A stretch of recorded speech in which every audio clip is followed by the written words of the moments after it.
If you see me looking down at any point, it's because I'm referring to my script because I don't want to ramble too much.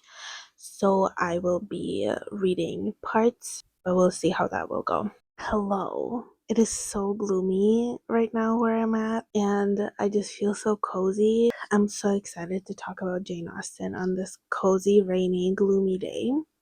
So cuddle up. We're talking about violence today. Jane Austen is known for her comedies of manners, her lighthearted novels where the protagonists end up growing as people and happily married at the end. The villains get mercy, the heroines get a happy ending. Nice and simple, right? Wrong.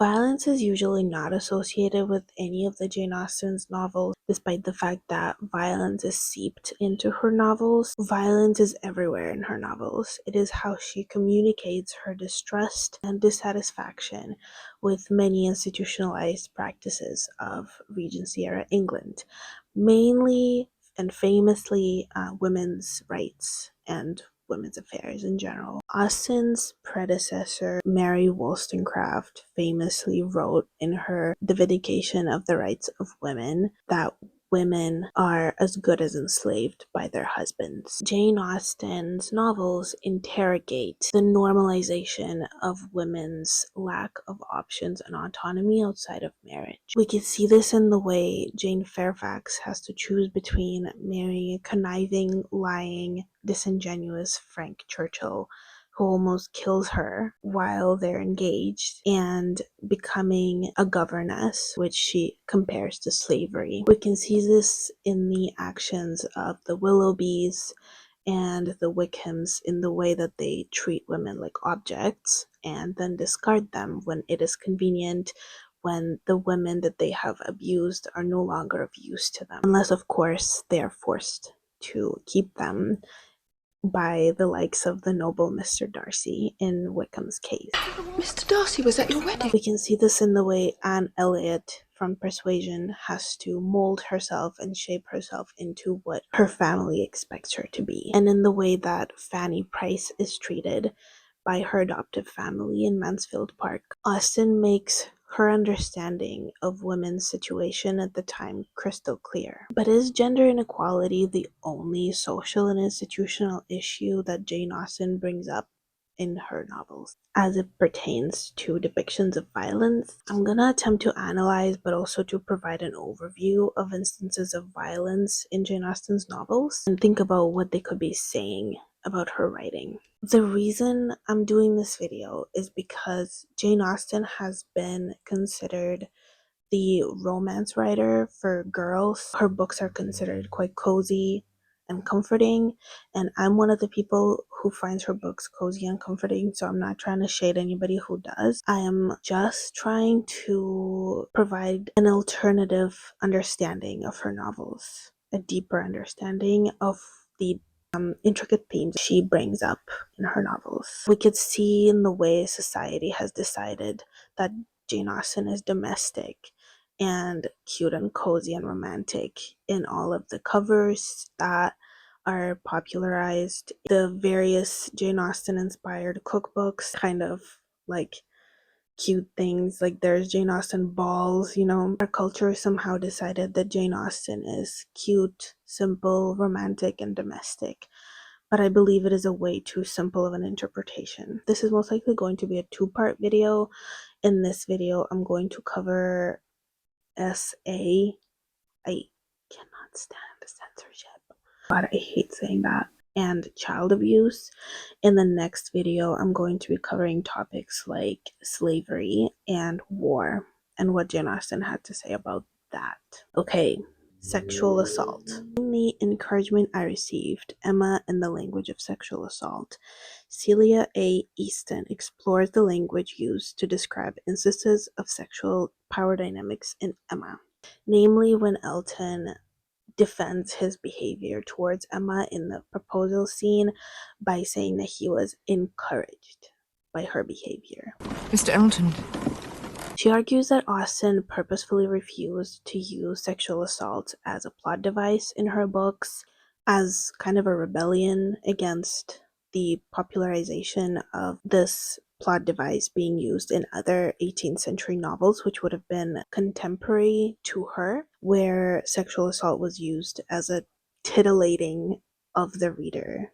It was kind of like an exciting plot point. There's definitely novels, 18th century novels, where sexual assault is not just an exciting part of the plot and it actually has a lot more to say about misogyny, so it's not always frivolous, but a lot of novels are that way, and her point, this author's point, still stands in this case. Austen demonstrates the ways in which she decides to subvert her depictions of violence, not as an exciting plot point, but as real and mundane. It is not graphic, it is not crazy and out of this world like with the monk, but it is mundane evil. It is real evil that exists, that people deal with every day. It does not have to necessarily be, your family member assaulting you in a dungeon. It can just be a regular person trying to force their will upon you when you didn't ask for it. The violence in Jane Austen's novels is real and mundane and perpetrated by characters that are real and mundane, like Elton and Frank Churchill from Emma and John Thorpe from Northanger Abbey. Austen uses these characters to portray everyday violence. Nobody gets sexually assaulted in Emma, but Emma has to resist Elton's advances in that carriage when he proposes to her and be met with the excuses that rapists often use, which is, I was encouraged, or you were asking for it, basically. Similar sentiment. Jane Fairfax sits quietly and lets for her fate to be decided by the idiot Frank Churchill, who cannot get his crap together enough to figure out how to secure his inheritance. These women's lives depend on men, and unfortunately, that comes with a power dynamic that is explored. And nobody really gets away from it. Even Emma, despite the fact that she's, handsome, clever, and rich, she is still victimized by the misogynistic attitudes of Regency England. Even Emma is not immune to the patriarchal influences of the society she lives in. In the famous scene of Elton's disastrous proposal, the language used makes it abundantly clear how uncomfortable Emma is. To restrain him as much as might be by her own manners, she was immediately preparing to speak with exquisite calmness and gravity of the weather and the night, but scarcely had she begun that she found her subject cut up, her hand seized, her attention demanded, and Mr. Elton actually making violent love to her, availing himself of the precious opportunity, declaring sentiments which must be already well known, hoping, fearing, adoring, ready to die if she refused him. In short, very much resolved on being seriously accepted as soon as possible. It really was so. Without scruple, without apology, without much apparent diffidence, Mr. Elton, the lover of Harriet, was professing himself her lover. She tried to stop him, but vainly. He would go on and say it all. Angry as she was, the thought of the moment made her resolve to restrain herself when she did speak.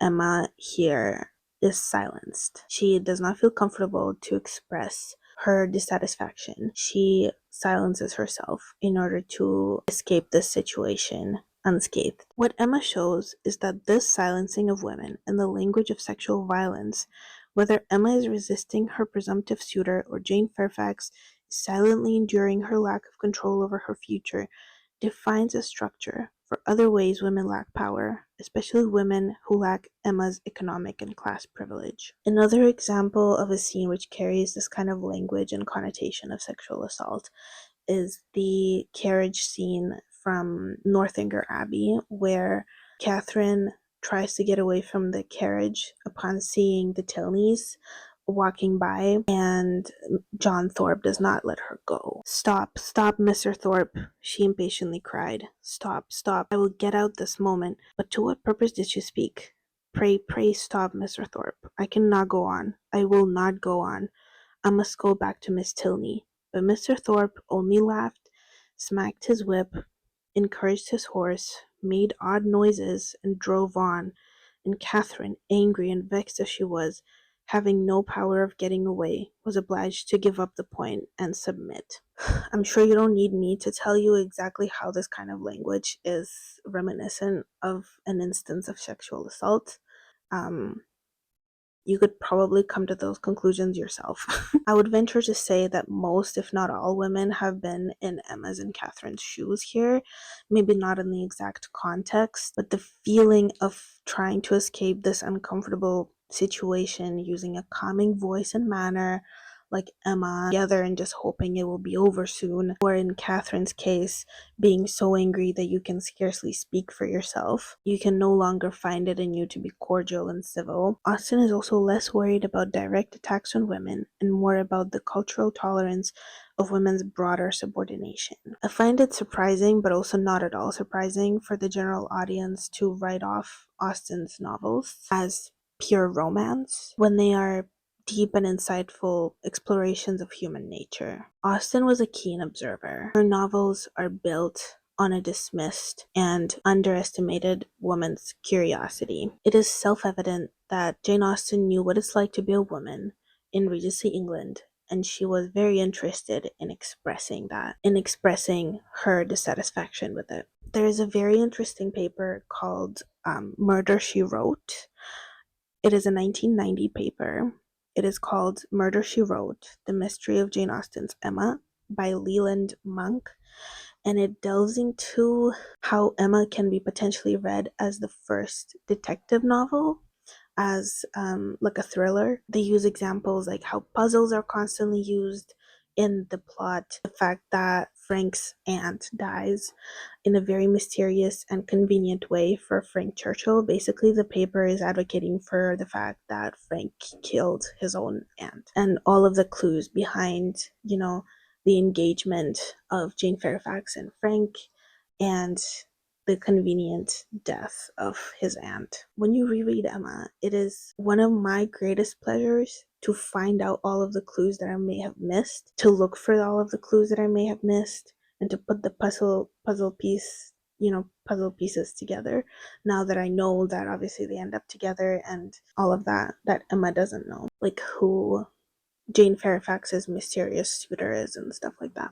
Child abuse. There is no making a video essay about Jane Austen's depictions of violence in her novels without mentioning the queen of Austen's abused protagonists, Fanny Price from Mansfield Park. Without a doubt, Fanny Price is Jane Austen's answer to the 18th century novel protagonists. Despite the fact that Northanger Abbey is the actual 18th century Gothic novel parody, I think Mansfield Park is the novel that's actually most closely aligned with the actual 18th century novel tradition of all of Austen's novels. Fanny is weak, frail, abused, sickly, and yet she defies her abusers at the end of the novel by asserting her morals and choosing what she believes is right. She slightly reminds me of Jane Eyre in that way, but I prefer Jane Eyre's characterization because of her incessant passion and lust for life. Fanny is the opposite of passionate. She's beaten down and discouraged from self-expression. She's rewarded for her righteousness and piousness at the end of the book by marrying the guy that consistently devalued her, that has shown disregard for her well-being and has devalued her in the past, very similarly to other protagonists in 18th century novels, like Pamela, who also ends up with a man who has, let's just say, to put it lightly, shown her disrespect time and time again. Fanny is by far the least popular of Austen's heroines. Her prudishness, passivity, and staunch morals don't bode well with modern audiences, would tend to want a girl boss like Emma or a charming, dazzling Elizabeth Bennet. And it is so ironic because Jane Austen herself actually identified with Fanny Price the most out of all of her protagonists. In Mansfield Park, Jane Austen shows an impressively astute exploration of a phenomenon which we might now call child abuse. Fanny is a classic case of child abuse survivor. She was given up by her family in a ruthless manner to live with her uncle's family. In some ways, she suffers similarly to Jane Fairfax. Austen's understanding of the intricacies of trauma is outstanding and once again shows brilliant observation of human nature. Fanny is abused by her birth family by being sent away to live with her adoptive family. And she's also abused by her adoptive family, especially her aunt, Mrs. Norris, who humiliates her, berates her, emotionally and verbally abuses her, and manipulates her into believing herself to be inferior to the other people in that family. She's treated as less than by her adoptive family, the Bertram, only slightly better than the servant. She, for example, sleeps in the attic where she cannot even have a fire. She's excluded from balls and other social events by Mrs. Norris. Fanny is denied ability to rest at will and exercise at will, and is constantly criticized by Mrs. Norris. If she is resting, then she's not working hard enough. If she's working hard enough, then she is attention seeking and is only going to be a burden once she eventually gets exhausted and falls sick. She literally can never do anything right. Edmund, who is Fanny's love interest, who she ends up married to, conveniently forgets to take care of Fanny when a beautiful, interesting, exciting Mary Crawford shows up. So Edmund is normally Fanny's like protector type figure. He looks out for her and he stands up for Fanny when Fanny cannot stand up for herself. But he somehow forgets Fanny needs him when Mary Crawford shows up and monopolizes Edmund's attention. For example, Edmund does not allow Fanny to use her horse at leisure, despite the fact that he frames his questions as if he is asking for her permission. It is framed in a way that Fanny would be rude to decline the favor. Instead, he uses her horse in order to entertain Mary Crawford. He also leaves her in the woods by himself to go meander around with Mary Crawford on their visit to Southerton. Remember, wherever you are, you must be the lowest and last. Mrs. Norris says this to Fanny at one point to really drive the point home that she is an outsider in this family, as well as like a weird mixture between an outsider and a member of the family, but like a lesser member. And Fanny obviously feels this. In the article, Jane Austen and the Reconciled Child, The True Identity of Fanny Price, by K. Torney Souter. Souter provides an interesting input on the effect of upbringing of reconciled children, or as she calls them, slave children. Children which were given up and adopted into a family. These families only love these children on the conditions that they are good.